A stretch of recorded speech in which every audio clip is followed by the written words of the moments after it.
nih Bapak Ibu, kenapa dia sakit? Nah, tolonglah Bapak ini, ya, itu doanya engkau untuk si Bapak tadi yang sedang sakit, yang lagi tidur di emperan toko. Kemudian engkau melanjutkan perjalanannya. Kemudian dia bertemu lagi dengan ada seorang nenek. Ada seorang nenek ini, dia sedang menarik gerobak. Gerobak itu tentunya sangat berat karena ada isinya di dalam. Nah, ternyata nenek itu adalah seorang pemulung. Ya, dia seorang pemulung, makanya gerobaknya itu penuh dengan syarat dengan barang-barang yang hasil dia pulung, ya. Lalu engkau memandang si nenek itu dan berdoa dalam hatinya. Dia melihat itu nenek, kemudian dia berdoa di dalam hatinya, Tuhan, mengapa nenek ini bekerja terlalu keras?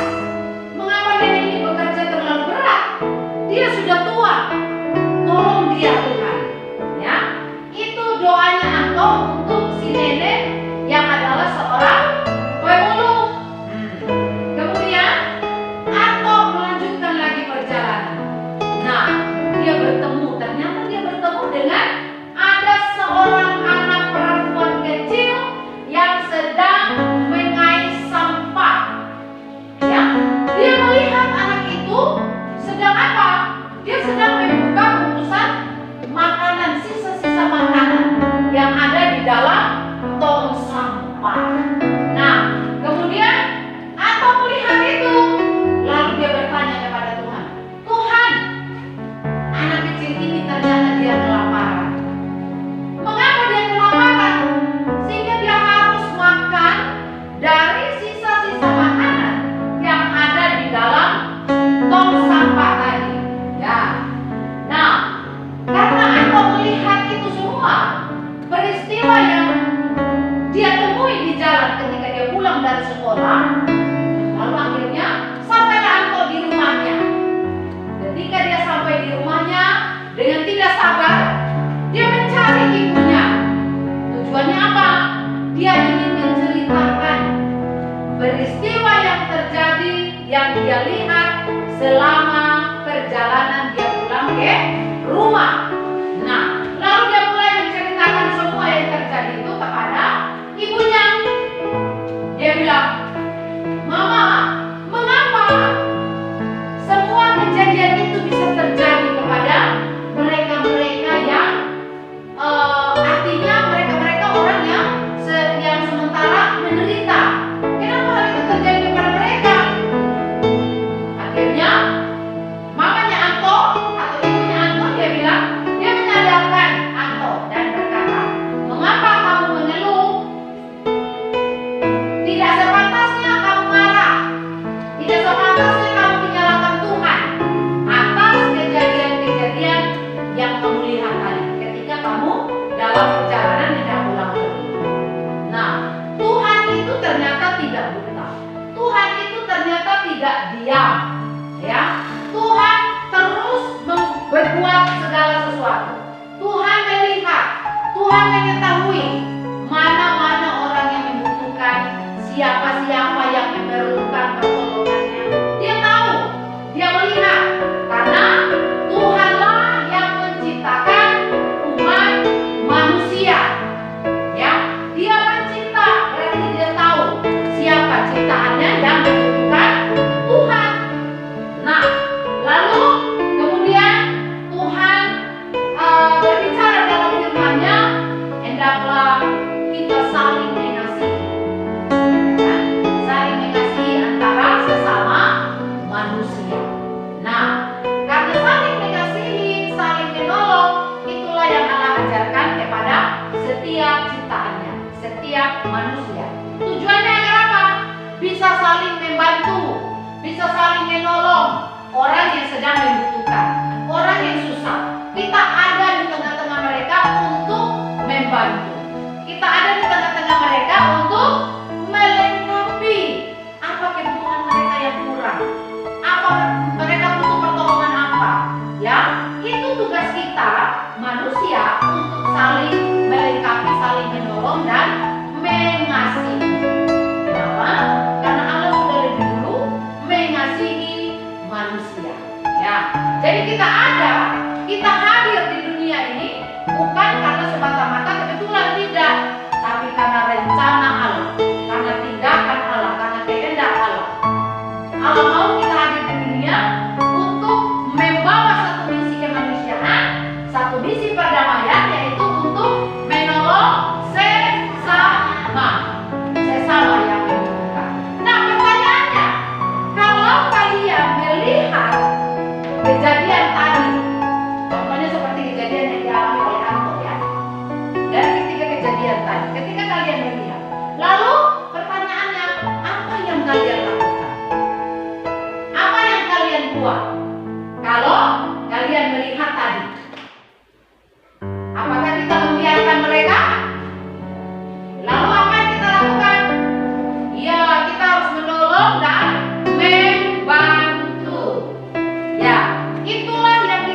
bagi kalian. Kalau sudah dengar ceritanya berarti kalian tahu makna ceritanya itu apa. Siapa yang tahu? Ya, silakan. Ceritakan itu menceritakan tentang bagaimana anak menjelaskan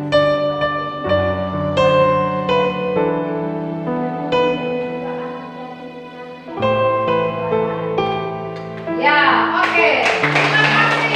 Kalau sudah menjawab apa makna ceritanya bagi kalian? Ya, sudah diwakili oleh Sri. Pertanyaan yang kedua. Jika kalian adalah Anto, tindakan apa yang akan kalian lakukan ketika bertemu dengan salah satu dari ketiga orang di dalam cerita tadi? Siapa yang bisa menjawab? saya Oh ya, silakan.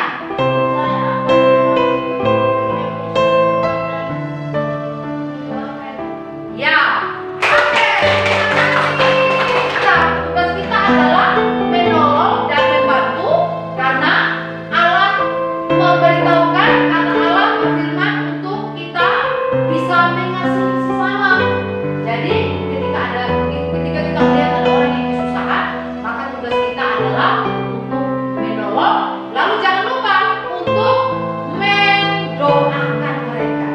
Ya, karena dari doa yang kita naikkan kepada Allah, maka mereka akan diberkati. Ya, baik. Mari sama-sama kita melihat gambar ini.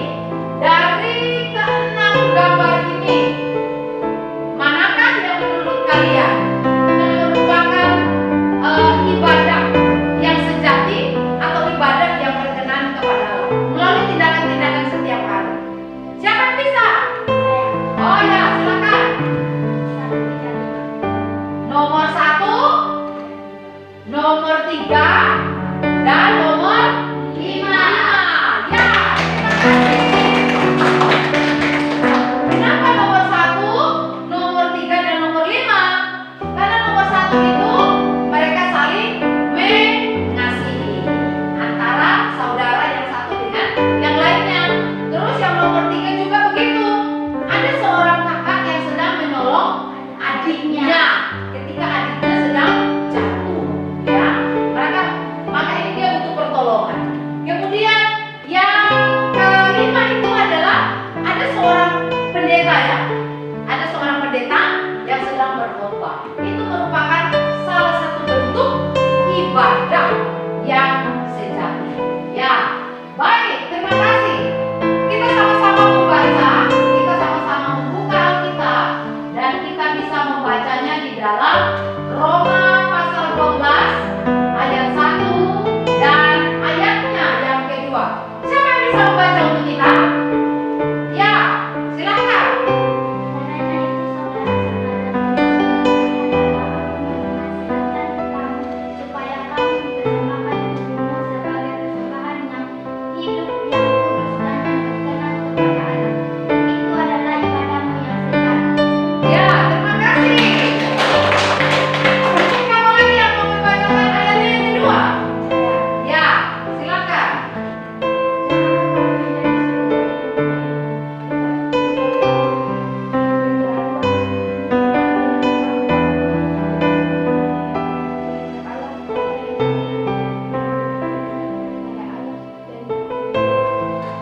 Ya, terima kasih. Kedua teman kita sudah membacakan tentang ibadah yang sejati yang terdapat di dalam Roma pasal 12 ayat 1 dan ayatnya yang kedua. Nah, di sini mempersembahkan tubuh itu sebagai persembahan yang benar. Mempersembahkan tubuh itu sebagai persembahan yang hidup. Ya, yang hidup dan berkenan kepada Allah. Kenapa kita harus mempersembahkan tubuh kita? Ya, karena tubuh kita ini adalah bait Allah. Sehingga semua yang kita lakukan, ya, itu harus mencerminkan kehendak Allah. Harus memenuhi keinginannya Allah. Ya, tubuh kita ini diciptakan sempurna oleh Allah. Tubuh kita diciptakan tidak kurang apa-apa, ya. Nah, dengan tubuh kita semuanya ini kita persembahkan untuk kemuliaan nama Tuhan.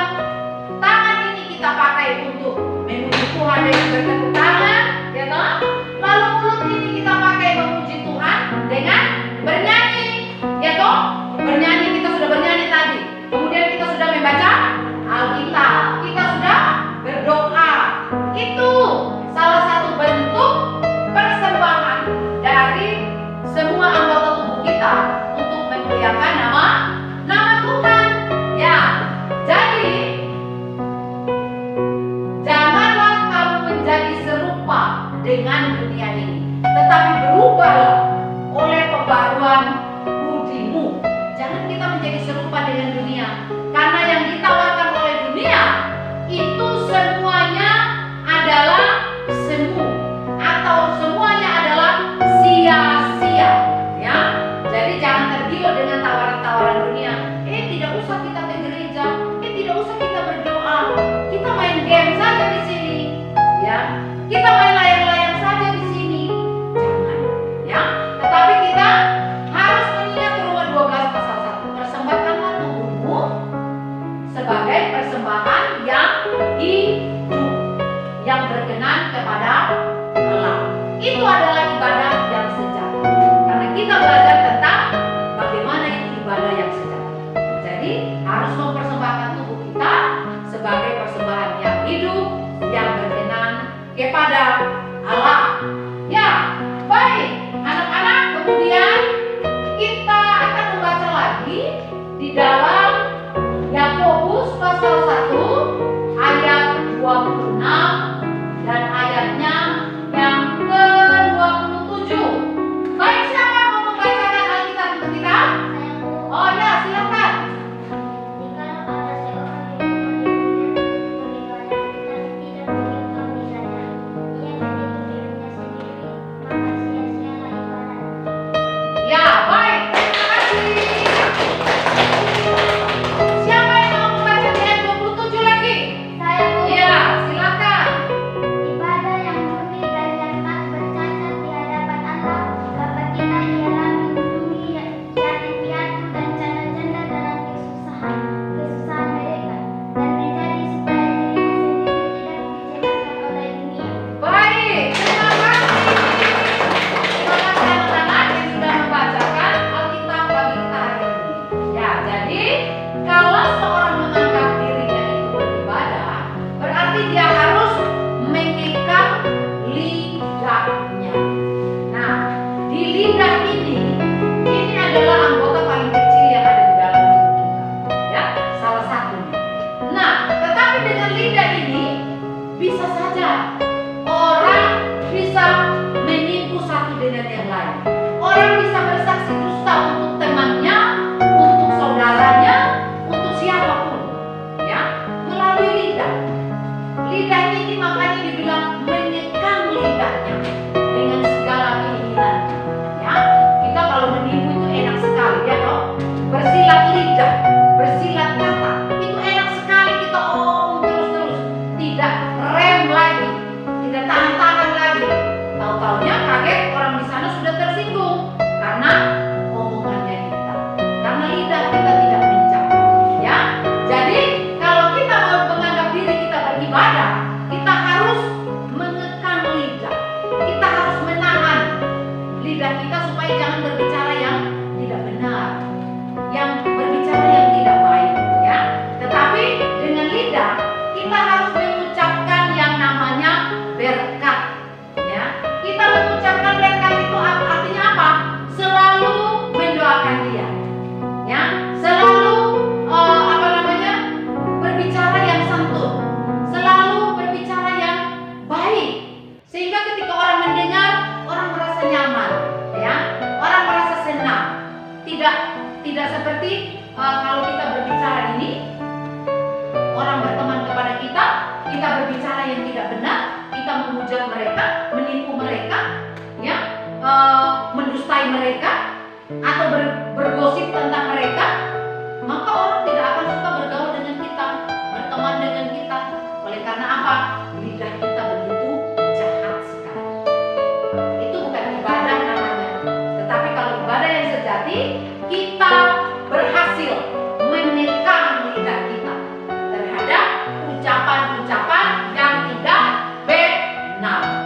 Ya, baik. Kemudian kalau kita mau melakukan ibadah yang murni dan tak bercacat di hadapan Tuhan, berarti kita mau mengunjungi yang namanya yatim piatu, kemudian juga janda-janda. Siapa yang tahu yatim piatu? Saya. Oh ya, silakan.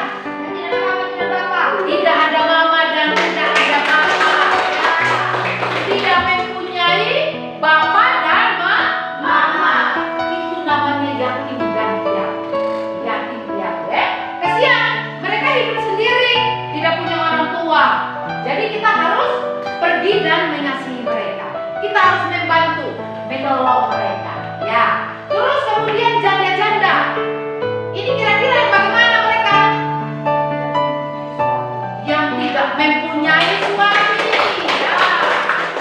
Suaminya mungkin sudah meninggal, mungkin kecelakaan atau tenggelam di laut. Ya, itu bisa saja terjadi. Nah, mereka hidup seorang diri, sebatang kara. Maka kita harus menolong, kita harus mengunjungi, kita harus mengasihi, dan jangan lupa harus selalu mendoakan mereka. Ya, apapun yang mereka lakukan, kita harus doakan mereka. Jangan karena bilang, ibu itu tidak baik. Tidak, tetap kita harus mendoakan mereka. Karena itulah ibadah yang sejati. Ya, baik anak-anakku sekalian, di dalam bahasa Ibrani, apa itu ibadah? Di dalam bahasa Ibrani, yaitu apa?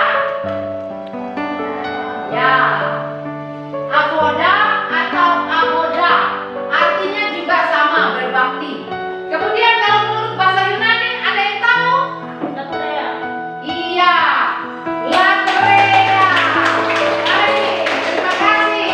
Kalau di bahasa Yunani, ibadah itu adalah latreia.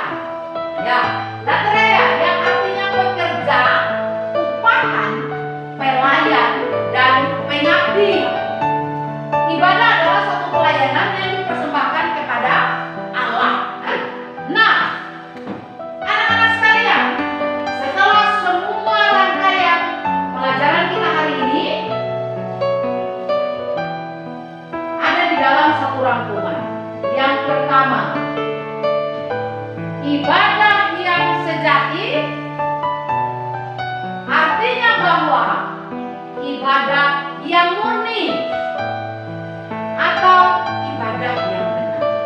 Ya, seperti itu sudah jelaskan tadi bahwa ibadah yang sejati harus mempersembahkan apa? Mempersembahkan tubuh kita, pikiran kita, lalu apa? Perkataan kita, lalu tindakan atau tingkah laku kita setiap hari ya. Ya, jadi ingat ketika kita semua atau kalian sedang bergaul, sedang bercerita dengan teman-teman atau orang tua atau siapapun, ya ingat bahwa menjaga lidah. Senantiasa menjaga lidah ya, jangan menyakiti orang lain. Tidak boleh. Tidak boleh menyinggung perasaan orang lain ya. Dalam tingkah laku kita, dalam perkataan kita, tutur kata kita itu harus baik. Tutur kata kita itu harus sopan ya. Jadi kalau mau manggil orang yang lebih tua, jangan panggil namanya, tapi harus panggil kakak ya. Kalau yang lebih muda dari kita harus panggil dengan sebutan adik ya. Jangan panggil nama atau bahkan panggil dengan sebutan-sebutan lain, itu tidak benar ya. Membuat orang tersinggung dan membuat orang tidak merasa nyaman lagi. Itu bukan ibadah namanya. Baik, kemudian yang kedua, ibadah yang benar yaitu mempraktikkan cara hidup yang dikehendaki oleh Allah. Oleh sebab itu ibadah yang benar adalah menyangkut seluruh kehidupan kita ya, yang harus berkenan kepada Allah. Jadi kehidupan kita semua, mulai dari bangun pagi, aktivitas yang kita lakukan di rumah, lalu ke sekolah, lalu di masyarakat, semua itu harus berkenan di hadapan Allah. Tidak boleh mengecewakan Allah, karena Allah tidak pernah mengecewakan kita, tidak pernah mengecewakan manusia. Allah selalu memberikan yang terbaik kepada manusia. Makanya kita pun tidak boleh mengecewakan Allah. Kemudian yang berikut lagi, setiap kegiatan yang kita lakukan, baik di rumah, di sekolah, gereja, dan lain sebagainya, semuanya itu dilakukan dalam rangka beribadah kepada Tuhan. Ya, jadi semua yang kita buat hari ini, pelajaran kita pun hari ini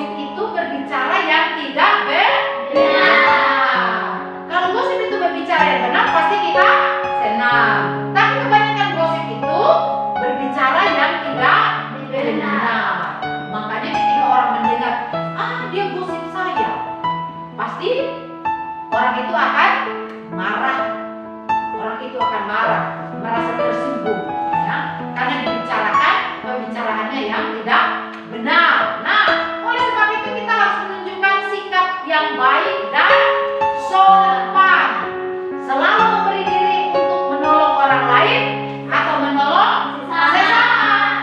Pada dasarnya atau intinya, melakukan semua perbuatan yang kita lakukan setiap hari itu untuk kemuliaan nama Tuhan. Ya, jadi setelah ini kita harus melakukan semua tingkah laku perbuatan kita untuk kemuliaan nama Tuhan. Baik anak-anakku sekalian, kita akan mengakhiri pelajaran kita hari ini dan kita akan mengakhirinya dengan berdoa. Ya, mari kita berdoa. Ibu akan pimpin kita semua dalam doa. Semua lipat tangan, tutup mata. Mari kita berdoa.